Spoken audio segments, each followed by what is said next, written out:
Bon, bah, si vous voulez, on va pouvoir commencer. S'il y en a qui arrivent après, on va les accueillir avec plaisir. Merci d'être là, parce qu'on sait qu'on a tous un emploi du temps chargé, que vous n'êtes pas forcément à côté, d'avoir pris le temps, d'avoir écourté la pause déjeuner. Si vous ne connaissez pas, merci déjà à Hicham de nous accueillir dans les locaux. Donc, je ne sais pas si Hicham veut présenter succinctement ce que fait Bureau & Co. Tout à fait, je vais prendre une petite minute pour vous expliquer, pour ceux qui connaissent, je pense que pas mal de gens le connaissent. Bureau & Co, alors c'est 4 espaces de coworking à Montpellier. Là, on a une ouverture ce début de semaine à Port-Marianne. Donc on a le Millénaire, donc le Stratège. On a Port-Marianne, on a la station plein centre-ville. Et enfin, on a au Parc 2000 du côté de Montpellier-Ouest. Voilà. On propose des salles de réunion, comme vous pouvez le voir ici. On propose des espaces de coworking et des bureaux fermés. Voilà. Donc si vous voulez un peu plus de renseignements, n'hésitez pas à me solliciter à la fin du talk. Ou à visiter. On fera visiter avec Les plaisir. locaux sont plutôt sympas. J'ai pas ces locaux-là, moi. Merci aussi à Gilbert qui quand même vient nous donner quand même un sacré coup de main sur la vidéo. S'il y en a qui ont vu la dernière fois, ils vont voir la différence, avant, après Gilbert. Je pense que ça sera le jour et la nuit. Donc un grand merci d'être là. Avec plaisir. Donc la dernière fois, on a eu déjà un talk avec Franck. On est plusieurs à intervenir. Le but aujourd'hui, c'est de vous parler de productivité. Stallone, c'est un peu le prétexte. Dans le teaser, on avait expliqué que l'idée de s'inspirer de Stallone, c'est Stallone dans ses films. Il a été sportif de haut niveau avec Rocky. Et il a été aussi militaire dans les troupes d'élite avec Rambo. Donc l'histoire là de la personne qui fait gagner en productivité, c'est une personne qui vient à la fois du sport de haut niveau et de l'armée et qui a simplement constaté qu'en arrivant dans la vie civile, les productivités qui étaient efficaces dans le sport de haut niveau et dans le monde militaire fonctionnaient excessivement bien. Ça lui a même fait une très belle carrière, ça lui a permis justement, en appliquant ces outils que beaucoup n'utilisent pas, de gagner ses propres performances et après d'accompagner pendant 20 ans des magasins en crise et des entreprises en crise à remonter leur chiffre d'affaires. Voilà. Donc l'idée, pour que ça soit plus simple pour vous, c'est d'avoir un héros. Donc ce héros, c'est pas ni Rambo, ni Robin, ni, comment on pourrait dire, Batman. C'était quelqu'un, c'est un cas réel, quelqu'un qui était dans une entreprise, qui était vendeur, qui n'était même pas fait pour ce métier, qui est arrivé justement avec ses méthodes de productivité et qui a vraiment cartonné. Il a réussi à non seulement faire des performances, mais à battre les records historiques du magasin sur sa performance. Les autres vendeurs se sont en inspirés. La direction a compris que c'était pas mal, ils l'ont mis en caisse. Ça a très bien marché en caisse. Il est passé chef de caisse, après il est passé chef de rayon, chef de secteur, directeur adjoint. Et un jour, starting block, directeur de magasin. Donc cette personne, forcément, elle a voulu bien faire. Elle a travaillé 12 heures par jour, 10-12 heures par jour, a laissé la porte ouverte pour pouvoir répondre à toutes les demandes possibles pour montrer qu'il était légitime. Le matin, il checkait tous ses mails pour se dire « je réponds aux mails dans la journée, c'est important de montrer que je suis réactif » et de ce fait-là, je me débrouille à mettre mon agenda après dans ce qui reste en place. Je réponds au téléphone, quand le téléphone sonne, c'est les clients, c'est l'équipe, je vais être exemplaire. Donc cette personne, elle était vraiment à fond. Et elle voulait que ses cadres et même ses équipes soient à fond. Et ce qui est dommage, c'est qu'une catastrophe a commencé à arriver, c'est qu'en voulant en faire trop, cette personne a commencé à avoir de très mauvais résultats, au point qu'à force de courir après le temps, on a commencé à être obligé de licencier des personnes parce que le chiffre baissait. Et avant d'être obligé de fermer le magasin, qui est un magasin de performance, on lui a dit tu vas aller redresser un autre magasin, sachant que c'était, on ne lui avait pas dit, c'était plusieurs de France, donc c'était une façon de dire à cette personne soit tu y vas, et là, tu quittes l'entreprise parce que tu n'y arriveras jamais. Enfin bref, c'était la fin pour la personne. Alors que lui, il avait vraiment cartonné dans son parcours. Il a eu une intelligence, c'est de faire appel à un coach. Encore un héros, mais bon, c'était encore une fois ni Stallone ni Superman. Et ce coach-là, il lui a dit une chose toute simple, comme lui, il venait, vu Stallone, sport de haut niveau et du monde militaire, il lui a dit une chose toute simple, c'est de lui raconter une histoire. C'est l'histoire du bûcheron canadien qui arrive en France, il va faire une balade dans la forêt et il voit un particulier qui scie un énorme tas de bois, et il est avec sa tronçonneuse, et il s'excite sur la tronçonneuse, et il voit bien que ça ne coupe pas. Le bûcheron arrive à côté, alors je ne sais pas si vous connaissez un peu quand on coupe du bois, rien que le copeau vous dit tout de suite si c'est affûté ou pas. Il voit que c'est absolument pas affûté. Bon. On connaît un peu les Français, je ne vais pas faire l'accent canadien, mais il se dit peut-être pas y aller parce que c'est pas sûr qu'il apprécie que je lui donne des conseils. Bon, il va faire sa balade, il redescend 4 heures après de la forêt, Et il voit le gars sur son tas de bois, limite sur le même bout de bois, qui n'a pas avancé du tout. Et là, il se dit, c'est pas possible, il faut que je l'aide. Donc il dit, attendez, je vais vous donner un coup de main, je suis bûcheron professionnel, je vais vous affûter votre lame. Et le gars, il le regarde avec deux yeux comme ça, en lui disant, mais vous avez vu le boulot que j'ai, je ne peux pas m'arrêter. Et c'est ça l'histoire. C'est de se dire que le problème, c'est qu'on a beau avoir des techniques, des méthodes, bah souvent on arrive à courir. Et bah ce qu'il expliquait, c'est que les forces, elles sont en soi. On les a, les outils. Souvent, ils ne sont pas compliqués, c'est ça la bonne nouvelle. Mais ça revient, je vais aller un peu vite, ça revient à courir après l'horizon, en fin de compte. Plus vous avancerez, plus vous reculez. Et la première chose qu'il a fait, ce coach, c'est de l'accompagner dans les recrutements de cadres. Cadre, quelque part, c'est un peu parallèle à ce qu'on fait tous, c'est-à-dire qu'on est entrepreneur, c'est-à-dire qu'on ne compte pas nos heures. Et la question qu'il posait dans les entretiens, le coach, c'était au cadre qui voulait montrer le bon exemple, c'est combien d'heures par semaine vous faites, en moyenne. Et si par exemple là, je vous demandais combien d'heures en semaine vous faites, en moyenne, est-ce que vous en faites moins de 8 toutes les semaines? Tous les jours, pardon, tous les jours. Par semaine, ce serait balèze. Autour de 10 heures par jour. Plus de 10 heures par jour. En général, les cadres répondaient qu'ils faisaient entre 10 et 12 heures par jour. Le problème, c'est que la question suivante, c'était « D'accord, c'est bien, vous êtes investi, c'est une bonne chose, mais s'il y a un coup dur et que vous êtes obligé, il y a des absences, il y a des malades, il y a un concurrent qui vient d'arriver, ou au contraire, un gros contrat qui vient d'arriver, vous allez avoir besoin de travailler beaucoup plus pour absorber cette surcharge de travail pendant un mois. Si vous êtes déjà à 12 heures par jour, comment vous allez faire pour faire 14 heures par jour? Vous n'aurez plus de vie de famille, ce sera plus rentable. » Là où il voulait sensibiliser, c'est que travailler beaucoup, ce n'est pas forcément bon signe. Et l'idée par rapport à ça, c'est ce qu'on disait, c'était de courir après l'horizon. C'est de le sensibiliser à ça. Donc ça, c'était juste une sensibilisation. Ce qui était plus intéressant derrière, c'était un peu la boîte à outils. C'est ce qui peut plus vous intéresser aujourd'hui. Dans ces boîtes à outils, c'était justement d'avoir des choses simples qui existent, qui sont gratuites sur les téléphones portables ou qui sont parfois payantes à quelques euros par mois, avec par exemple la prise de rendez-vous avec un secrétariat en ligne. C'est-à-dire que les personnes, plutôt que d'échanger des mails ou des téléphones, bon, quand est-ce que vous êtes dispo, dit, je ne suis pas dispo, puis en plus on tombe sur le répondeur, donc l'autre appelle, mais nous on n'est pas dispo, enfin vous savez ce que c'est. Bah là, la personne elle a un lien, elle regarde vos dispos, c'est dispo, à coche, est-ce que c'est un rendez-vous téléphonique dans vos bureaux, dans mes bureaux, voilà, c'est fait en 2 secondes, c'est rapide, c'est pro, c'est nickel. La même chose sur la gestion des mails, sur les mails en absence, qui vont permettre de libérer beaucoup de temps. Ça va être aussi des outils peut-être plus précis sur des choses, on parlera juste après de la tomate, mais il se base là-dessus aussi sur des choses, sur les neurosciences. C'est-à-dire que vous l'avez vu, ce coach était quelqu'un qui était issu du sport de haut niveau, mais qui a beaucoup travaillé les neurosciences. Et dans les neurosciences, si on regarde, il y a eu des études qui ont été faites aussi au niveau mondial. Et si on regarde ces études, quand on travaille plus de 10 heures par jour, on perd en productivité 30% en moyenne. Et si vous faites le calcul, c'est que vous pouvez gagner facilement 2-3 heures de travail par jour si vous travaillez plus de 10 heures.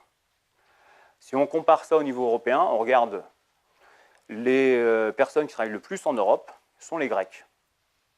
Les Grecs travaillent 42% de plus que les Allemands.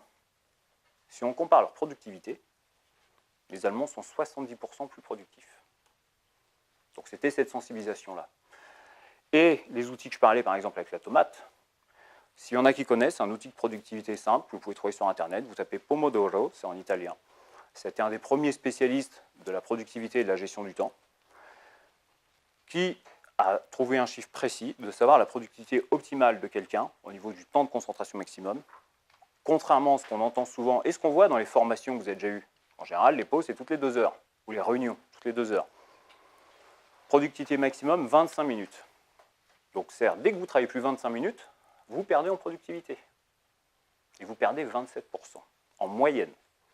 Je pratique ça, moi, depuis des années. Je l'ai fait pratiquer à maintenant, je pense, c'est presque une centaine de personnes. Je peux vous garantir que c'est 30 à 50% de productivité réellement de différence. Donc les personnes, en général, soit elles continuent à travailler 10-12 heures par jour, c'est pas ce qu'il y a de mieux, mais elles abattent un travail énorme. En général, elles travaillent 8 heures par jour et elles abattent plus qu'en 12-13 heures. C'est très simple, très efficace, vous pouvez le trouver, vous tapez Pomodoro, vous avez des applications, vous avez plein de choses.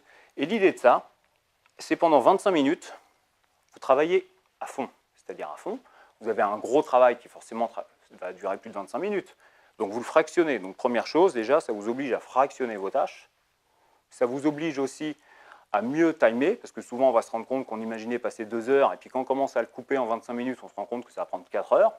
Donc au niveau de la gestion de l'agenda, ça sera mieux. C'est aussi ne pas répondre au téléphone pendant 25 minutes, au mail.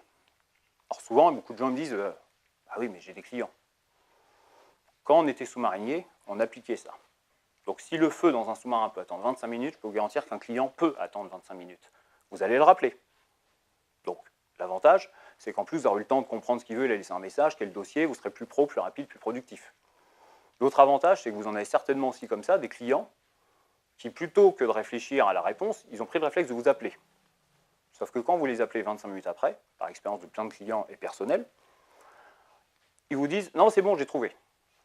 Une fois, 2 fois, la 3e fois, la personne, le client, vous l'avez éduqué, il cherche les solutions lui-même. Donc il ne vous appelle plus pour les broutilles. Donc déjà, vous êtes moins interrompu, donc vous gagnez du temps. Donc vous voyez, il y a vraiment beaucoup d'effets boule de neige avec ce système de la tomate. Et classiquement, dans ces outils-là, ça va être de répondre aussi à des erreurs classiques de matin, d'avoir son agenda plein à plus de 80%, c'est un problème. Parce que tous les jours, vous avez des imprévus. Vous avez les mails qui tombent, vous avez justement cette tendance à commencer votre journée par les mails. Ça, c'est un problème. Ce n'est pas aux gens qui vous envoient un mail de décider de votre journée. Vous décidez de votre journée et vous voyez si vous avez du temps dans la journée pour faire ce qu'on vous demande dans les mails. Et l'idée, c'est justement d'avoir son agenda où il y a 20% de marge, parce que tous les jours, on sait qu'on aura ce type de choses. Bah, au moins, avec ces 20% de marge, vous pouvez mettre l'imprévu. Il faut prévoir l'imprévu. Voilà. C'est toute une succession d'outils comme ça qui lui a donné, que cette personne avait déjà en elle, et là, la personne s'en est mieux sortie. Le magasin, qui était redressable depuis des années, s'est redressé. Non seulement il s'est redressé, mais il a performé. Et il a même fini dans les meilleures performances de France. Et cette personne-là, bah après, elle a été promue au-dessus de directeur de région, etc., etc. Et cette personne a fini au CODIR. Donc ceux qui ont un peu vu le profil, peut-être, ils ont fouillé sur le profil, ils se doutent peut-être que le coach, c'était moi. Par contre, on s'en fiche que ce soit moi le coach. C'était moi aussi qui ai planté tout. C'est-à-dire que quand je me suis rendu compte que j'avais planté ma carrière et mon magasin, je me suis dit, bah, c'est pas possible, j'y arrivais avant, comment je vais faire? Donc ce que je viens de vous dire, je l'ai appliqué à moi-même. Et effectivement, j'ai réussi à rebondir et j'ai créé effectivement cette nouvelle façon de travailler dans l'entreprise. Et voilà, j'ai fini au CODIR d'entreprise et après j'ai créé, maintenant ça fait quasiment 20 ans, mon poste en tant qu'indépendant à redresser des entreprises en difficulté par ces méthodes-là. Mais ce qu'il y a là-dedans, le plus dur, la preuve, je le sais, j'avais les solutions en moi. Et je les applique avec des gens. Et je le vois bien au quotidien, le plus dur, ce n'est pas d'utiliser l'outil, c'est si on prend le saut en parachute. Je ne sais pas si on a déjà fait, je pense que, voilà, peu importe, ce n'est pas de tirer sur la corde qui est dur, hein. C'est pas compliqué, en plus il y a des déclencheurs automatiques. Ce qui est dur, c'est ça, c'est de s'engager, de franchir le premier pas. Et ça me fait penser à une autre histoire toute bête, c'est imaginez-vous, vous avez votre meilleur ami, en qui vous avez confiance, qui travaille dans la finance. Et vous savez que depuis des années, de façon fiable, avec quelques risques quand même, sur un placement où vous mettez par exemple 200 €, dans le trimestre, dans les mois qui arrivent rapidement, vous allez avoir, pas de l'argent, mais de l'or, c'est-à-dire 2000 €. Même un ratio de 10. Logiquement, si on n'est pas trop fou, on se dit, bah oui, je vais tenter. Si là, je demandais, par exemple, si quelqu'un pouvait faire ça, de vous dire, bah, vous donnez 200 € et 3-4 mois après, vous avez 2000 €, je pense que si je demandais, il y a pas mal de mains qui se lèveraient dans la salle. Par contre, dans le système que moi j'ai rencontré, c'est que souvent, c'est le plus dur, c'est de s'engager. C'est-à-dire que moi, je sais que je fais des formations qui coûtent 200 €, formation très courte, de demi-journée, où les personnes, si on regarde par exemple chacun d'entre nous, logiquement, on doit se dégager, si on veut réussir à vivre, à peu près 2000 € de salaire par mois, si on arrive à tourner. Ce qui fait grand minimum 4000 €, grand minimum de chiffre d'affaires par mois, avec les taxes et tout ça. Selon notre activité, il y a des activités où il y a plus de charges, donc c'est un chiffre d'affaires plus gros. Donc en investissant 200 €, comme on parlait de gains de productivité de l'ordre de 20-30%, 5%, c'est pas beaucoup, c'est beaucoup en dessous des 30%, calculant chiffre d'affaires, ça fait très rapidement, c'est 2000 €. Par contre, souvent quand je fais ça, les gens, quand j'ai fait mes formations, etc., ils disent « mais la vache, le temps que j'ai perdu, pourquoi je ne l'ai pas fait avant ?» Sauf qu'avant, bah, les gens n'arrivent pas à franchir le pas et de se dire bah, « c'est dommage, pour pas grand-chose, il loupe ce levier. Donc vous voyez, c'est ça le plus dur, c'est-à-dire que je vous ai déjà donné quelques outils. Moi, je vous conseille d'aller voir si vous ne l'avez jamais fait, la tomate, et appliquez-le. Je le fais aussi avec les étudiants, je donne des cours. Et je peux vous garantir que les étudiants, après, au niveau de la productivité, ça change le tout au tout. C'est vraiment efficace. Il y en a plein d'autres. Ce n'est pas bien compliqué, mais le plus dur, c'est de s'engager. Comme, après, on va justement prendre du temps dans les questions, de se dire, il faut que mon agenda ne soit pas plein à plus de 80%. Comment je fais? C'est pas compliqué. C'est juste que c'est une hygiène, une rigueur. Il faut réussir à le faire. Et le plus dur, c'est de s'engager. Voilà, c'est pour ça que moi aussi, souvent, j'accompagne pour justement aider la personne à tenir son agenda. Donc, après, évidemment, on peut se voir après la réunion, si vous voulez. Mais là, si vous avez des questions, profitez-en sur ce que c'est cette tomate, le système de l'agenda, comment tenir à 80%. Si vous avez des questions, allez-y, c'est à vous. Moi, je bois un verre parce que j'ai soif. Oui. Concernant donc, la tomate, quand vous faites 25 minutes, après donc, vous faites une interruption de 5 minutes. C'est ça. Et ensuite, vous reprenez la même tâche ou une tâche justement Alors, l'idée, c'est vraiment de la fractionner. Donc, si vous avez une tâche, vous dites rapidement, le but, c'est pas de passer non plus une demi-heure à rien que la fractionner.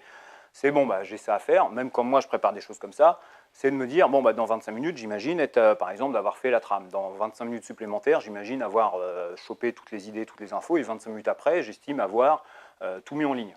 Voilà. Donc, ça m'oblige déjà à me mettre un peu la pression. Et l'idée, c'est de faire 25 minutes, 5 minutes de pause, ce qui permet, par exemple, d'appeler un client. 5 minutes de pause, c'est parfois juste se lever, aller à la machine à café. 25 minutes, on retravaille à fond. 5 minutes de pause. 25 minutes, on retravaille à fond. Et là, il y a une pause de 20 minutes. Alors, quand on a une application, ça vous le calcule automatiquement. Ça vous rappelle, ting, ting, ça sonne un petit peu que dans 10 minutes, ça s'arrête. Dans 5 minutes, il y a la pause, etc. Et le grand classique avec ça, c'est qu'on travaille, puis ting, ting, ça sonne. Ah, il reste 10 minutes. Et on y va. Et on atteint son objectif. Déjà, on a la satisfaction d'avoir atteint ce palier-là. Et puis en plus, comme je vous dis, moi, au début, je me rendais compte que je sous-estimais, si vous connaissez les lois de gestion du temps, la loi d'Illich, on a tendance à sous-estimer le temps nécessaire à une tâche de 30 à 50%. Donc déjà, là, classiquement, on se rend compte que ça ne va pas rentrer aujourd'hui. Donc on a tendance, dans ce cas-là, à se dire, bon, il faut peut-être que je décale une autre tâche. Ça veut dire qu'elle prend plus de temps que ce qu'on avait prévu en fait. Quasiment tout, ça doit vous arriver quand vous faites quelque chose. Souvent, de se rendre compte que vous imaginez dans 1 heure avoir fini, puis au final, ça prend 1h30. 50% de plus. Sauf qu'à la fin de la journée, ça fait pas mal. Et ce qui fait que l'agenda, en fin de compte, se re-remplit en permanence, parce que dès le début, on l'a mal palmé. Donc c'est déjà une des bases pour, comme on disait, remplir son agenda à 80%. Profitez, s'il y a d'autres questions. L'apport du sport de haut niveau, c'est quoi? C'est le fractionnement des... Alors c'est justement, voilà, le Pomodoro, c'est ce qu'on pratique en sport de haut niveau. C'est surtout aussi de savoir, alors il y a d'autres choses que je n'ai pas parlé, c'est, s'il y en a qui connaissent le SAM4, le Daily 8, c'est, en gros, c'est de la mémotechnique, c'est un outil avec 4 méthodes et un autre outil avec 8 méthodes qui permettent d'avoir des méthodes de productivité supérieures et surtout, en sport de haut niveau, on s'entraîne maximum 15 à 20 heures par semaine. Au niveau vraiment de l'entraînement, au niveau du sport de haut niveau. C'est-à-dire qu'on sait qu'à un moment, quand on commence à dépasser ça, on n'est pas productif. Et c'est vrai que quand on est habitué à ça et qu'on arrive dans le monde classique et qu'on se rend compte qu'effectivement on est à fond et qu'on a fait quasiment ce qu'on devrait faire en une semaine, on l'a fait en une journée, alors c'est clair, on peut le faire pendant une semaine, 15 jours, un mois, 2 mois, sauf qu'au bout de 6 mois, 1 an, on est de moins en moins productif. Et vraiment, l'apport du sport de haut niveau, c'est ça, c'est de réussir à comprendre, c'est ce qu'on nous apprend dans le sport, c'est que si tu veux être productif au niveau de ton corps et de tes performances, il faut que tu apprennes à prendre des pauses. Et la pause, c'est de la productivité. Et quand je dis pause, c'est d'avoir une vie de famille, une vie sociale, c'est aussi d'avoir des loisirs. Et on a tous tendance à faire ça. Dans le meilleur des cas, on prend une bonne résolution en janvier, on se dit tiens, bon, allez, je vais faire 2 heures de sport ou d'un loisir toutes les semaines. On se programme, on s'inscrit à une salle de sport, ça nous oblige un peu. Puis au final, quand on est débordé, première chose qu'on fait sauter, c'est ça. Ou alors, le midi, au lieu de se prendre une vraie pause, de profiter, de rencontrer d'autres personnes, de se vider un peu la tête, je l'ai fait. Hein. On est devant l'ordi avec un sandwich. On se dit, ouais, super, j'ai gagné 1 heure. Ouais, sauf qu'au final, on abat le travail. Et à la fin de la semaine, c'est le principe de burn-out. Quand vous regardez burn-out, il y a d'ailleurs l'Observatoire à Maroc qui travaille très bien sur le sujet à Montpellier. Le point commun de toutes les personnes en burn-out, c'est l'investissement dans le travail. Donc déjà, ça veut dire que c'est des personnes qui s'investissent. Et toutes font la même chose, c'est qu'à un moment, elles se rendent compte qu'elles sont plus productives, elles ne comprennent pas. C'est à un moment, j'ai beau bosser, ça ne marche plus, ça avance plus. Parce que forcément, ça fait des mois qu'elle travaille trop, en n'étant pas reconnue et compagnie, ce qui est encore pire. Mais c'est ça vraiment, le sport de haut niveau, c'est vraiment l'apport, c'est de se rendre compte qu'il faut respirer, il faut prendre des pauses. Et ça se confirme avec Pomodoro. Et là, dans les troupes militaires, dans les sous-marins, on travaille 4 heures, on dort 4 heures, on travaille 4 heures, on dort 4 heures, on travaille 4 heures, on dort 4 heures. Donc on est très rythmé, il y a beaucoup de pauses. Par contre, les 4 heures de boulot, c'est 4 ans de boulot. C'est d'autres, vous pouvez renchaîner sur les questions ou sur d'autres. Hein. Sur la productivité, moi je sais qu'il y a quelque chose qui a tout changé aussi, c'est de mettre de la clarté dans ses objectifs, parce qu'on peut avoir plein de choses à faire, mais s'il n'y a pas une clarté intérieure finalement de ce qu'on doit faire chaque semaine, chaque mois, etc. C'est travailler pendant longtemps sans avoir... Je me suis rendu compte que là-dessus, c'est très connu, mais c'est souvent pas appliqué à soi-même. C'est les fameux objectifs SMART, entre autres dans le T, de le timer. Quand est-ce que je veux être là et les étapes intermédiaires. Mais surtout, souvent, ce qui est oublié là-dedans, c'est le plan de charge. Alors, je ne sais pas si ça vous parle, le plan de charge. C'est simplement de pouvoir analyser son activité toutes les semaines et de se dire combien de temps je passe en administratif, combien de temps je passe en prospection, combien de temps je passe en production de quelque chose. Pour se rendre compte, est-ce que c'est efficace ou pas, de rapidement avoir son plan de charge, et quand on remplit son agenda, d'avoir un code couleur dessous. Dans mon cas, par exemple, je sais que je dois passer 20% en réseautage pour réussir à avoir de nouveaux clients, sinon ça finit par s'essouffler. Donc ça veut dire que dans mon agenda, quand je commence à remplir des événements réseau, comme j'ai un code couleur en dessous, c'est le fameux plan de charge, je le mets dessus. Si je vois que ça commence à déborder du plan de charge, déjà, mécaniquement, sans rien faire d'autre, je me rends compte que je vais commencer à déborder sur un truc. Donc, j'aurai plus tendance, soit à me dire, tout compte fait, je ne vais pas faire cet événement réseau, ou alors, je le fais, mais ça veut dire que je vais être obligé d'enlever une autre tâche sur un autre sujet, que je décale d'une semaine. Et c'est comme ça qu'on arrive à remplir son agenda sur 80%, parce que c'est ces réflexes-là qui font qu'on déplace les choses en permanence. Et qu'on ose dire non. Ça, c'est aussi quelque chose à apprendre à faire, soit aux clients, soit évidemment quand on a des salariés ou quand on a des responsables au-dessus de nous, à savoir dire non. C'est le truc, en gros, c'est de dire oui par une alternative. Ce qui me semble fou, c'est que toutes ces méthodes-là d'organisation, de gestion du temps, ça devrait même être enseigné à l'école, parce qu'on ne nous apprend jamais finalement. Si on ne s'y intéresse pas de soi-même, on ne nous apprend jamais comment s'organiser finalement, alors que c'est essentiel. C'est ça. Et on en parlait tout à l'heure justement avec Gilbert. Moi, je passe beaucoup de temps à travailler dans les écoles. Alors, avec le métier que j'ai eu, j'ai énormément bougé sur toute la France. Je ne compte même plus déménagement. Je suis largement au-dessus de 30, et même un peu à l'étranger. Et l'idée, c'est, je travaille beaucoup avec les écoles, alors pour plein de raisons, mais entre autres les écoles qui ne sont pas spécialisées en management, pour apprendre, souvent des gens ingénieurs, à savoir manager effectivement les personnes, à savoir manager leur temps et manager le temps des personnes. Et c'est un sujet tabou d'ailleurs en entreprise, c'est le côté gestion du temps, de ne pas dire je ne sais pas gérer mon temps. Et il y a très peu de formations, on va dire, très pragmatiques sur le sujet, très simple, en tout cas réellement dans les écoles, et je passe beaucoup de temps dans les écoles. Donc c'est voilà. Je suis d'accord avec ce constat, ça devrait être obligatoire, donc moi j'essaye de le faire.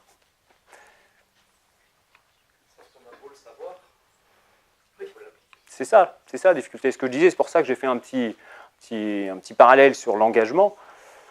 Moi le premier, c'est pour ça que je vous le dis avec toute humilité, c'est que j'aurais pu l'intituler « Comment j'ai failli planter 70 magasins ». J'ai travaillé avec 70 entreprises en redressement. Voilà, ça aurait pu être ça le titre. Sauf que si j'avais planté la première, j'aurais jamais pu redresser les autres. Mais c'est ça, c'est le plus dur, c'est de l'appliquer. Même quand on connaît les solutions, même si elles sont évidentes, de prendre son agenda. Et c'est pour ça que c'est toujours bien d'avoir quelqu'un, un mentor, un coach derrière qui accompagne un petit peu. Parce qu'on se dit, ah mince, il va m'appeler, il faut quand même un minimum que j'ai réussi. Et on voit que ça s'étale un petit peu dans le temps et que d'un seul coup, ça se gère beaucoup mieux. Et surtout, quand on se rend compte que, la vache, puis même en termes d'exemplarité, quand on a des salariés, quand on finit à 17h et que le boulot il est fini largement et qu'on est toujours dans la plaque, c'est plus du tout la même sensation. Ouais. Même au niveau culturel, en France, on a un problème avec ça, parce que dans d'autres pays, quand on reste plus tard même que notre heure de travail basique, c'est super mal vu, on est perçu comme quelqu'un qui n'arrive pas à s'organiser, alors qu'ici, plus on reste tard et mieux c'est vu par la hiérarchie, parce qu'on passe pour quelqu'un qui est engagé dans son travail, etc. Mais c'est vrai que... Et c'est ça. Et c'est une des premières choses à lutter, moi quand je travaille dans les entreprises, de lutter contre cet esprit-là, quand les personnes partent à 17h, de dire « Ah, t'as pris ton après-midi ?» On a tous connu ça. Alors que non, c'est pas productif. Et justement, souvent dans les codires avec qui je travaille, je leur pose la question du cadre. Je leur dis « Combien d'heures par jour vous travaillez ?» Puis après, je les mets face au fait, leur dire, mais quand il y a un coup dur, vous faites comment? C'est déjà 12 heures par jour. Il faut arrêter. Il faut pouvoir travailler 8 heures par jour pour être vraiment productif, et en cas de besoin et de coup dur, de réussir à aller travailler 12, 13, 14 heures par jour. Sinon, on n'y arrive jamais. Je n'ai pas le timing sous les yeux, sachant que je vous présente un petit teaser de du prochain talk qui sera par Franck sur les 7 péchés capitaux que lui, il a constatés dans les entreprises et qui font que ça ne fonctionne pas. Donc c'est vraiment un petit teaser rapide. Je suis désolé, je ne suis pas un pro de l'informatique, donc je n'ai pas réussi à l'intégrer, donc je suis obligé un peu de manipuler, et vous voyez mes manips. Donc je vous laisse quelques secondes avec Franck. Bonjour à tous, ravi d'être avec vous, enfin par le biais de la technologie, parce qu'effectivement je ne suis pas là, je suis en formation, j'attends que mes stagiaires reviennent. Donc du coup je profite de ces quelques minutes pour vous faire un petit teasing sur le talk qui aura lieu le 27 mars à Bureau & Co. Le thème c'est l'entrepreneuriat bien sûr, mais d'une façon un petit peu différente grâce aux 7 péchés capitaux. Le but c'est de vous parler de Nicolas, de Christophe, de Patricia et de qu'est-ce que les péchés capitaux peuvent finalement avoir comme impact sur leur vie d'entrepreneur. Voilà. Et je pense que ça peut nous apporter à toutes et tous des outils, des conseils, des astuces pour vivre pleinement sa vie d'entrepreneur. J'espère vous avoir donné envie de venir voir cette conférence, ce talk, de pouvoir échanger avec moi, avec Jean-Christophe à ce sujet. Et je vous invite donc à être présent le 27 mars à Bureau & Co de 13h à 13h45. Merci à tous et puis à bientôt. Bon, il n'était pas sur un bateau, hein. Ça tanguait. Tu as parlé du Daily 8. Ouais. Alors Daily 8, c'est un outil, c'est un acronyme, et dedans il y a 8 outils qui sont utilisés pour pouvoir, c'est plus celui-ci, c'est un outil vraiment de neurosciences, c'est plutôt pour pouvoir booster sa productivité personnelle. Et de ce fait-là, dans le Daily 8, ça va être justement de savoir rythmer sa journée de travail, de prendre des pauses, de commencer par son planning et pas comme on disait, de checker les mails, parce qu'en général c'est ça, on check les mails, et le souci c'est que c'est pas normal de se dire, c'est la personne qui vous envoie un mail qui va décider de ce que vous devez faire. Se dire non, bah voilà, à un moment il faut savoir le positionner et de faire autre chose. Donc voilà, mais ça porte aussi sur beaucoup de choses personnelles. Ça touche aussi bien la sensibilisation à l'alimentation. C'est quelque chose qu'en fin de compte, le Daily 8, ça a été un croisé des neurosciences, du sport de haut niveau et des troupes d'élite militaires. C'est pas moi qui l'ai fait, hein. C'est Erwan Devez, c'est un spécialiste des neurosciences en France et qui a fait ce tableau-là. Et pour l'avoir pratiqué avec lui, le connaître, c'est quelque chose qui est simple et efficace. C'est justement des outils que je sensibilise dans mes formations. Et le 4, le SAM4. SAM4, c'est pareil, c'est un acronyme où lui, ça va être justement sur 4S, 4A, 4M. Donc par exemple, dans 4S, ça va être la sociabilisation. C'est de se dire, sur les neurosciences, si on connaît un petit peu les neurosciences, votre cerveau, il fonctionne toujours par association. Il y a des synapses, avec en gros des idées dedans, des neurones, pardon, et la connexion qui se fait avec des synapses.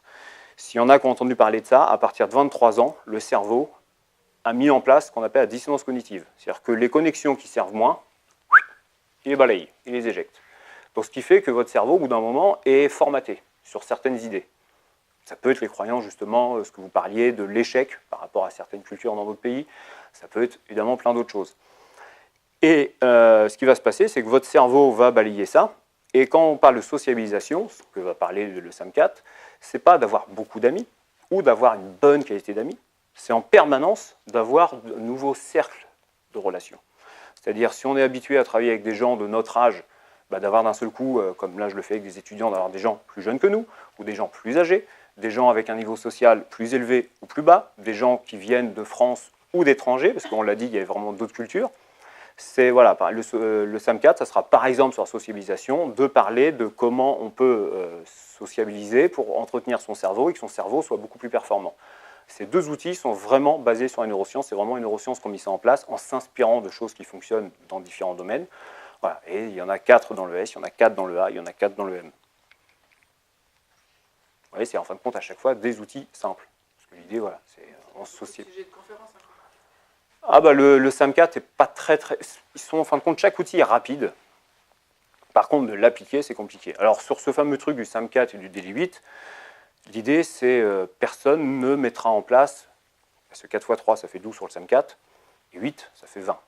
On ne mettra jamais 20 choses en place. Mais l'idée, c'est de se dire, ah ouais, tiens, effectivement, sur la sociabilisation, ça va un petit peu me toucher. Effectivement, je vais peut-être essayer d'agrandir mon cercle d'amis, ou tiens, je suis bon là-dessus. C'est peut-être dans le A du SAM4, il y a l'alimentation. C'est Erwan Devez, avec qui je travaille beaucoup sur les neurosciences, souvent demande aux gens en conférence, quand est-ce la dernière fois que vous avez pris soin de votre cerveau? Et ça paraît bizarre comme question. Mais il y a plein de méthodes dans le SAM4 pour prendre soin de son cerveau. Donc ça a été prouvé, donc justement c'est le A de l'alimentation dans le SAM4. Et de donner des trucs et astuces sur comment on peut s'alimenter un petit peu différemment, quelle est l'importance de prendre des pauses, etc. Beaucoup de choses qu'on sait déjà, mais le fait que ça soit prouvé neuroscientifiquement avec des résultats derrière de productivité et d'efficacité, voilà, c'est chacun choisit le moteur qui le motive le plus, c'est le cas de le dire, et va se dire, bon tiens, moi je vais travailler un petit peu sur l'alimentation, je travaille sur ça. L'idée c'est de s'engager, encore une fois, donc l'idéal c'est effectivement d'avoir un mentor, un coach, ou un peu d'avoir investi dans une formation, et de se dire, voilà, je vais essayer de faire ça, et régulièrement de faire un point. Moi c'est ce qui m'intéresse, comme je dis toujours, c'est quand j'amène des outils en entreprise, ou pour moi, c'est comme un maçon. Si on lui amène une truelle, il va comprendre en quelques minutes à quoi ça sert. La gestuelle, elle ne sera pas trop compliquée de ce fait-là. Par contre, si on lui amène un outil qui est formidable, mais il va se rendre compte, ça arrive parfois avec des outils informatiques, vous avez peut-être connu ça pour ceux qui ont eu des carrières dans l'entreprise, avec des logiciels que vous mettez mais un temps infini à maîtriser, qui sont formidables, mais résultat, vous ne maîtrisez jamais ce logiciel. Donc moi, ce qui m'intéresse, c'est d'avoir des outils simples, et que la seule difficulté, c'est de se dire, ok, maintenant, il faut que je m'engage, il faut que j'y aille, quoi. Et c'est ça le plus dur. C'est les fameux 200 € d'un côté qu'on fait gagner rapidement. Moi, je travaille beaucoup moins qu'avant et je ne vais pas me plaindre. Déjà, j'ai une vie à côté et je gagne plus facilement. Allez-y, n'ayez pas peur. Moi, je suis là. Prochain rendez-vous, il est à 15 h. Donc, vous avez certainement aussi du boulot. Donc,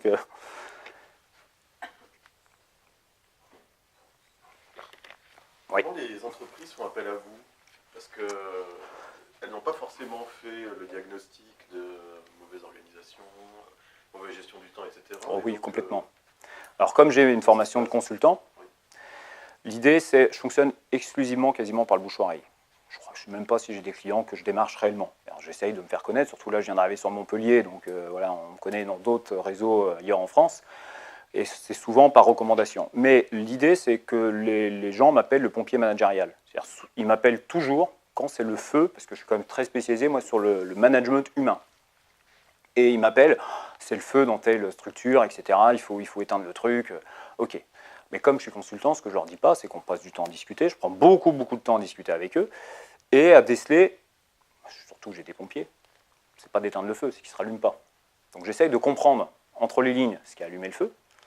Et quand on commence après réellement à parler de ce que je peux leur amener, je leur dis, ok, moi je peux vous aider certainement de plein de façons, je peux vous le proposer sur l'humain, mais clairement, dites-moi si je me trompe, j'ai détecté ça. Et là, les entreprises, parfois même, sont bien contentes parce qu'elles ont eu un diagnostic gratuit, sont bien contentes. Et moi, j'ai toujours deux types de réactions d'entreprise qui, effectivement, pour certaines, me disent « Ah oui, effectivement, il faut régler ça. » Et là, c'est pour ça que je passe beaucoup de temps en réseau.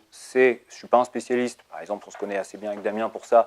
C'est que si on est sur le côté très administratif, parce que c'était mal géré comptablement, etc., ce n'est pas mon métier. J'ai déjà redressé, j'ai géré ça, mais ce n'est pas mon métier. Donc, je suis plutôt une boîte à outils qu'un couteau suisse. Je ne sais pas tout faire. Donc, je vais passer le relais à quelqu'un en leur disant attendez, appelez telle personne que je connais. Donc, moi, je suis toujours preneur de personnes qui connaissent plein de choses dans plein de sujets. Si, par exemple, ils ont besoin, je ne sais pas, de développer leur notoriété, ça peut être Gilbert sur le côté pub, ça peut être sur le côté vidéo, etc. Problème de locaux, ça peut être Hicham sur les locaux. Moi, c'est ça qui m'intéresse. Et leur dire vous réglez ça. Ça peut être de la logistique, ça peut être plein de choses. Ça peut être très personnel par moment. Et ensuite, on va pouvoir régler l'humain. Et la deuxième réaction parfois des entreprises, c'est qu'elles me disent « Ouais, mais non, sincèrement, c'est pour les calmer, nous, non. En gros, on veut du marketing RH. » Bon, là, en général, je leur dis « Trouvez quelqu'un d'autre, parce que voilà, moi, je ne peux pas vouloir aider les gens en sachant que ça ne marchera pas, je ne peux pas les regarder en face. Voilà, mais classiquement, les gens viennent toujours vers moi comme ça pour éteindre le feu dans une entreprise, parce que socialement, là, c'est piqué de grève et compagnie. C'est parfois, je passe après des suicides en entreprise, ça m'est arrivé. Mais c'est toujours par le bouche-oreille.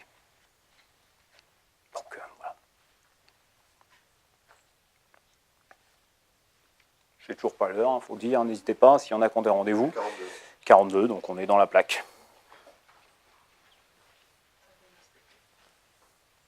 Oh bah ça laisse sans voix. Et ton prochain teaser, c'est quoi? Sincèrement, le mien, je sais plus. Je sais pas si Hicham à tout hasard s'en rappelle. Ah oui, pour créer, arrêtez de penser. Voilà. C'est un peu d'ailleurs, hein, pour vous le dévoiler sur l'esprit justement de ce côté de pause. Si vous réfléchissez sur ce sujet-là, vous avez dû remarquer que quand vous êtes bloqué sur quelque chose, c'est quand vous allez vous balader, vous êtes en train de faire les courses, en train de donner à manger aux petits, aux toilettes, que une idée arrive. Et c'est pas un hasard.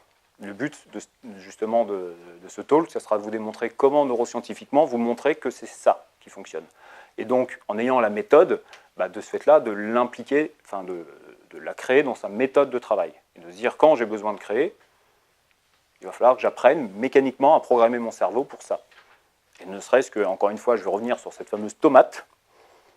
Si on a un métier créatif, cette tomate aide aussi beaucoup. Souvent, les gens me disent « Ah bah là-bas, depuis que j'utilise ça, c'est à la machine à café que j'ai tout le temps mes idées. » Mais comme ils y vont toutes les 25 minutes, ou faire autre chose, ou même parfois en appelant un client, clac. Parce qu'en fin de compte, votre cerveau, il est vraiment sur des modes de connexion comme ça. Donc si effectivement on travaille ces connexions, la créativité va vraiment être boostée. En termes de productivité aussi, ça me fait penser, moi c'est un sujet sur lequel j'ai envie de creuser un peu, c'est tout ce qui est lié aussi à notre biorhythme. Oui. Et le fait que selon notre organisme, notre type de personnalité, on peut être beaucoup plus productif le matin et le soir. Oh oui. Du coup, l'après-midi, moi je sais qu'à titre personnel, de 14h à 16h, surtout pas que je fasse des trucs qui me demandent, je pense que c'est le cas pour beaucoup de personnes, et à ce moment-là, ça permet d'aussi s'organiser en fonction de ça et mettre des tâches à certains moments de la journée qui sont plus ou moins...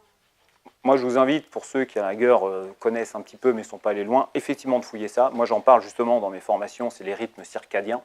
On utilisait beaucoup ça justement dans les sous-marins. Parce que là-bas, il ne faut pas oublier que le biorhythme est un peu compliqué. On ne voyait pas la lumière du jour pendant 4 mois.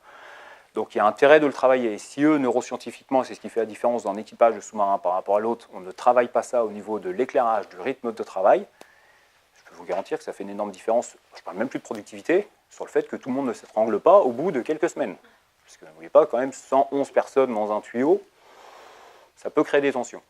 Et effectivement, ça, souvent, on le néglige, on le sait plus ou moins, mais souvent, les gens ne se rendent pas compte. Et ils appliquent leur journée de travail. Quand je parle des plans de charge, je mets le rythme circadien dans le plan de charge.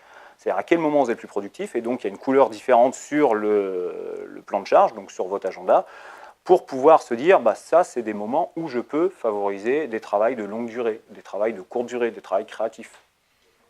Parce qu'effectivement, il y a des heures où on a... Alors après, il faut essayer de les coupler avec les disponibilités. C'est-à-dire que si, admettons, vous êtes capable de créer des travails un petit peu intellectuellement intensifs, je ne sais pas, de 10h à midi, et de 10h à midi, votre activité fait que vous n'êtes jamais vraiment disponible et tout le temps interrompu, à un moment, il faudra faire ce choix de se dire, est-ce que vous transformez votre activité, enfin de se dire, dans ce cas, je vais essayer de décaler ça le matin, et je sais que je garderai de ce fait-là de 10h à midi pour être productive, ou est-ce que, tant pis, je respecte un peu moins mon rythme circadien et je vais aller décaler mon heure un petit peu de productivité sur une autre heure où je sais que je suis bien, mais où je suis moins interrompu. Parce que souvent, c'est ça le problème. C'est qu'au moment où on aurait besoin, où on est capable de dégager beaucoup d'énergie, on n'est pas dispo, quoi. Il y a quelque chose, il y a les clients, par exemple. La technique des 2 bureaux, qu'on part dans une salle de réunion pour ne pas être interrompu. On n'a même pas de téléphone, pas de... C'est ça. Alors ça aussi, la productivité en réunion. Quand on est en open space aussi, c'est super dur de... Même si on a la volonté de s'isoler, de ne pas se faire déranger, à moins de mettre des pancartes autour de soi, de ne pas déranger, mais c'est qu'en entreprise, c'est compliqué. Ça me fait penser à deux choses. Ça me fait penser aux multitâches. Quand je travaille justement avec les étudiants, souvent, qui eux sont à fond là-dedans, ouais, mais je peux faire 2 choses en même temps. En fin de compte, le cerveau n'est jamais capable de faire 2 choses en même temps, en dehors des choses qui sont automatiques, comme la respiration, heureusement. Il ne fait pas 2 choses en même temps, il fait des allers-retours de millisecondes entre chaque tâche. Par contre, clairement, c'est moins productif. Il y a eu, ça me fait penser, une petite vidéo qui circule sur le net qui se résume très bien. C'est en Belgique, ils ont fait une caméra cachée pour sensibiliser à ça, en disant dans des auto-écoles, maintenant, pour pouvoir conduire et avoir le permis, il faut que vous soyez capable de faire un parcours d'évitement, tout en envoyant texto. Et ce qui est étonnant, c'est de voir effectivement les jeunes qui sont « Ah ouais ». Puis très vite, ils disent « Mais c'est impossible, c'est n'importe quoi, on ne peut pas passer cette loi, etc. » Et ils avaient l'impression d'être capables de faire des choses en même temps, mais pas du tout. Notre cerveau n'est pas programmé pour ça. Et les interruptions, si vous connaissez les lois de gestion du temps, est-ce qu'une interruption de 5 minutes, vous savez combien de temps elle vous fait perdre? C'est-à-dire, vous êtes à fond niveau efficacité, il y a l'interruption de 5 minutes, et au bout de combien de temps vous retrouvez votre efficacité que vous aviez avant l'interruption? C'est en fin de compte, pour être exact, c'est le double de l'interruption. C'est-à-dire que si vous êtes interrompu 5 minutes, il faudra rajouter 10 minutes après. 5 plus 10, ça fait déjà 15. Sachant que vous êtes concentré maximum pendant 25 minutes. Vous voyez, téléphone qui sonne. Vous avez certainement déjà mis 5 bonnes minutes à vous concentrer bien. Le téléphone sonne. Donc là, on est à 10 minutes. Le double, on rajoute 10 minutes, 20 minutes. Donc il ne vous reste plus que 5 minutes de productivité. Alors que si vous utilisez ce système de 25 minutes, vous êtes concentré 25 minutes. Entre 4 et 5 fois plus. Juste pour un petit coup de fil de 5 minutes. Ou un petit texto qui vous a pris quelques secondes. Mais c'est que votre productivité a fait puis elle remonte doucement. Tu aurais un exemple à me montrer d'un agenda avec code couleur que tu... Ah je peux te l'envoyer, ouais. Ah ouais, je peux t'envoyer le mien ou une trame, ouais. Sans problème. Avec les stratégies de temps limité, c'est super intéressant parce que on s'aperçoit que souvent quand on a genre un mois pour faire une tâche ou une semaine pour faire la tâche, on va être beaucoup plus productif si on a un temps très très court. Et finalement, quand on se lance dans des objectifs comme ça à temps limité, c'est beaucoup plus motivant et engageant. Et puis on garde l'objectif en tête, alors que souvent, comme on disait, on ne s'applique pas soi-même des objectifs vraiment précis ou pas atteignables. Enfin voilà, c'est comme on disait, c'est le SMART, le fameux SMART qui est classique de s'appliquer à soi-même. Puis surtout, effectivement, voilà, d'avoir un temps limité qui fait que ce fameux truc de 25 minutes, je peux vous garantir, ça oblige vraiment à y aller, quoi. Et on produit beaucoup plus vite. Moi, c'est simple. Par exemple, la première formation que je faisais, ça date, hein, ça fait un paquet d'années, ça va faire 20 ans. Avant d'utiliser ce... Alors, au début, je le faisais, c'était, parce qu'il y a 20 ans, le smartphone, j'étais pas dedans, moi. C'était vraiment le minuteur de cuisine que j'utilisais. Bah non, je crois pas. Hein. Mais moi, je m'y suis mis vraiment tardivement. C'est pour ça que je suis un peu largué avec les dates. Mon smartphone, j'ai dû l'acheter il y a 1 an et demi, 2 ans. Et avant, j'étais encore avec le truc à clapper. Et mes formations, pour une formation que je ne connaissais pas, un sujet que je ne maîtrisais pas trop, pour produire 1 heure de formation, je mettais facilement 2 heures. Donc une formation d'une journée, je mettais facilement 2 jours. Quand j'ai commencé à faire ça, je mettais une demi-heure au lieu de 2 heures. Ah ouais, j'ai vu une différence. Et surtout, je les timais mieux, parce que souvent, au début, déjà, j'ai pu les timer, ce fameux 2 heures, grâce à l'automate, parce que d'un coup, je me suis dit, bon allez, je vais faire une formation, j'avais tendance à me dire, allez, il y a 7 heures de cours, bon, allez, en une demi-journée, c'est fait. Puis, déjà, au bout de 25, 1 heure, je me rendais compte que ce n'était pas possible, donc je me disais, ça va prendre une journée, ça m'a permis de timer. Et souvent, quand on demande combien de temps vous passez à prospecter, combien de temps vous passez à faire ça, combien de temps ça vous prend pour remplir tel truc de truc, les gens ont souvent une réponse, mais si on a pris le temps, comme a fait Mintzberg, ceux qui ont lu un petit peu tout ce qui est management de Mintzberg, c'est très très différent. Ah oui, tu passes. Même souvent, d'ailleurs, quand je demande les heures aux personnes, quand moi j'ai eu le temps de les observer et de voir réellement à quelle heure elles arrivaient à repartir du boulot, non, c'est pas ça. Tu passes plus de temps ou moins de temps au travail. Parce qu'il y a des gens aussi parfois qui me disent « Oh, mais je travaille 70 heures par semaine. » 70 heures, divise-le par 5, tu vas voir combien ça fait, même par 6 à la rigueur. Et au final, ils en passent moins. Mais les gens, voilà, sont pas capables de savoir combien de temps ils passent au travail, combien de temps ils passent par tâche. Et comment, de ce fait-là, c'est comme si vous couriez, vous êtes parti, un sprint, puis vous ne savez pas si vous courez un demi-fond, un fond, un marathon, ça va être compliqué de tenir. Et les gens partent en sprint, alors que non, mais c'est un marathon. Peut-être falloir que tu canalises un petit peu, quoi.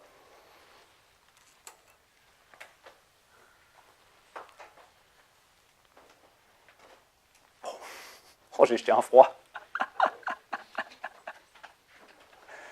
Donc, il n'y a pas eu Stallone. Voilà. Par contre, petit retour d'expérience aussi que je te fais il n'y a pas très longtemps et je trouve ça très efficace. On commence à travailler dans ces écrans avec un onglet, LinkedIn, Facebook, Ah oui. Gmail, les CRM, les machins, etc. On a 12 onglets. Le simple fait de dire ok, je fais un truc, mais je ferme les onglets. Ben, en fait, si on ne fait pas ça, ils sont toujours là. Ah oui. C'est comme les petits tableaux Excel machin, qui restent ouverts. Tant qu'on ne les a pas fermés physiquement, enfin, dans le PC, on est toujours dessus un petit peu quelque part, on n'est pas assez productif. Ah ouais, c'est tout à fait psychologique. Et si on regarde, bon, ils sont performants maintenant, mais même parfois, le PC lui-même est ralenti par ça. Oui. En plus, ouais. C'est notre cerveau, il est pareil, comme le PC. Il y a un outil pour ça qui est vache, parce que moi j'ai tendance à avoir 20 onglets ouverts en même temps et j'ai découvert un outil c'est une extension de Chrome qui s'appelle OneTab et du coup ça permet de conserver tous les onglets ouverts mais de les remettre Sur dans un seul endroit, onglet. ouais. Et du coup dès qu'on en a de nouveaux besoins on peut les réouvrir. Ouais. OneTab. Ouais. Moi, j'ai plus d'applications sur le bureau. Je les mets, ouais, je les enlève, j'ai plus rien. Donc quand je suis sur une tâche, je suis que sur celle-là, jusqu'à ce qu'elle soit terminée. Moi, par contre, je ne fonctionne pas en 5 minutes. Tant que je ne l'ai pas terminée, je reste dessus. Et alors qu'avant, j'ouvrais pareil plein d'onglets et tout ça, et je me rends compte que, comme je sais que je ne peux pas changer, je vais plus vite. Alors tentez le coup des 25 minutes, parce que vous verrez que l'avantage, c'est que comme tout le monde, vous avez 25 minutes de concentration maximum, à partir de 25 minutes, vous perdez forcément en productivité. Donc l'avantage que vous aurez si vous le fractionnez, vous verrez que si, admettons, actuellement, en ne lâchant pas une tâche, vous la faites en mettant en 1 heure ou 2, vous verrez qu'avec les 25 minutes, vous la ferez en 1h30 au lieu de 2 heures. Le problème, c'est que moi, je ne peux pas gagner parce que je fais des tâches nouvelles. Donc je ne sais pas combien de temps ça me prend. C'est pas grave. Et ben, comment on fait Ça vous permet d'estimer un petit peu, justement, ça permet d'affiner après. Moi, je suis en permanence sur des tâches nouvelles, et il y a plein de gens avec qui je travaille qui sont sur des tâches nouvelles. Ça leur permet, ils ne vont pas savoir, ils me disent la même chose, mais c'est de se dire, bon, ok, ça prendrait quoi, 2 heures, 3 heures, 4 heures, bon ok, on va se planter, on met 3, bon ok, 3. Mais déjà, le fait de se dire 3, ça permet de fractionner quand même ce qu'on imagine, parce que même si c'est une tâche nouvelle, on imagine à peu près ce qu'il y a à faire. Est-ce qu'il y a un plan, est-ce qu'il y a des choses à aller chercher, de l'information, etc. Et le fait de le fractionner comme ça rapidement, déjà, on va se rendre compte que, ah mais ça, déjà, je vois, je suis arrivé aux 3 heures et je n'ai pas encore fait tout ce que j'imaginais faire. Donc déjà, mécaniquement, rien que de faire ça, on va se rendre compte, bah non, c'est pas 3, c'est 5, probablement. Et quand vous allez arriver, par exemple, comme vous avez en gros décidé que toutes les 25 minutes, vous êtes là, et que vous vous rendez compte qu'au bout d'1 heure et demie, vous êtes dans les temps, bah vous saurez que dans 5 heures, vous aurez fini. Par contre, si effectivement, vous voyez qu'au bout d'1 heure et demie, vous êtes déjà en retard de 25 minutes, 1 heure, bah, moi je leur dis, faites un calcul de ratio, vous êtes 30% en retard, bah, rajoutez 30% à 5 et ça fera 8. Donc prévoyez 8 heures. Par contre, dès tout de suite, prévoyez de décaler un peu votre planning, parce que sinon, voilà, vous allez rentrer dans le truc.